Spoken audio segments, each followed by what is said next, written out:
looks cool. She brought a molecule diagram. I'm in. Hi there. Thank you for taking the time. My name is Dr. Miyabe Shields, and I'm from Salem, and I have my PhD in pharmaceutical sciences. I spent 13 years studying drug discovery and natural products innovation.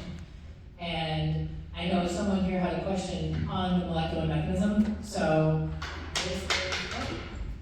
this is serotonin. Most of you have heard of serotonin. It is the molecule that all of our brains make that generally is associated with happiness, so it's much more complicated than that. This is psilocin.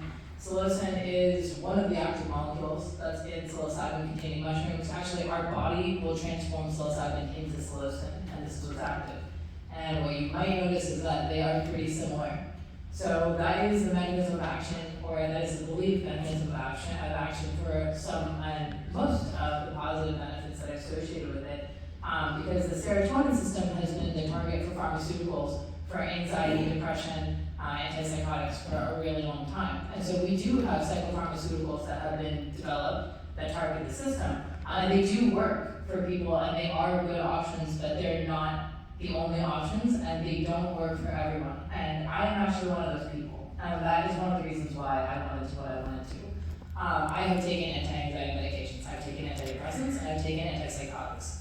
And through the use of natural medicines, I've come off of all of them. I've been off of all of them for over 13 years, and I would never choose to go back on them. Especially not after spending 13 years studying what pharmaceuticals do to the body.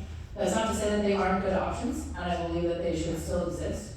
But one of the reasons why I was here to talk today and to advocate for natural-based medicines to be more available and accessible is because not only will it help people immediately to be able to get more access to these options, it will also facilitate research, the ability to do research, and it will also enable community supports to get built and to feel safe building those community supports in place. And myself and a team of other multidisciplinary clinicians recently published a paper in the Journal of Psychedelic Studies about the willingness to participate and an evaluation of the reason why people seek out psychedelic experiences for help. And it is mental, it is spiritual, it's emotional, and it's a deeper connection to something that we don't have access to with our current healthcare. And if our current healthcare model was supporting that, then we wouldn't be seeing such a resurgence of a need for people to be seeking outside. And so, thank you for your time and consideration. Hello, thank you for this Hello, thank you for the opportunity to address the committee. I want to thank Chairman Day and Chairman Elders and the honorable council members for allowing me to make my testimony. I am a 20-year-old and I have experienced firsthand the mental health crisis that faces my generation. I understand that the current system that we put into place for mental health treatment is not sufficient to address the struggles that my generation faces. I also understand firsthand that we need to make a change. And I've dedicated my life work to trying to make a change for the future generations through advocating for local peer-led crisis response in the municipality of Northampton, Massachusetts. And I have an incredible amount of hope that the state of Massachusetts will change their approach not only to mental health but also to murder reduction policy.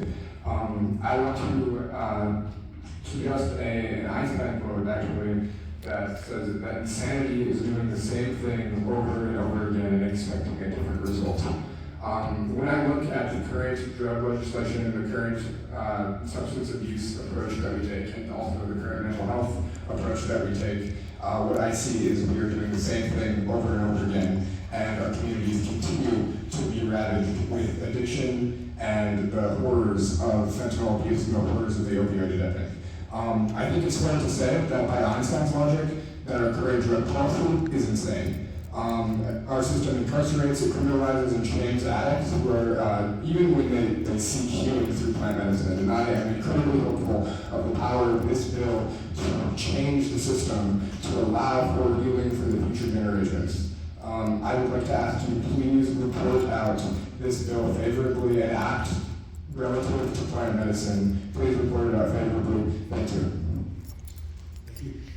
Well, any questions?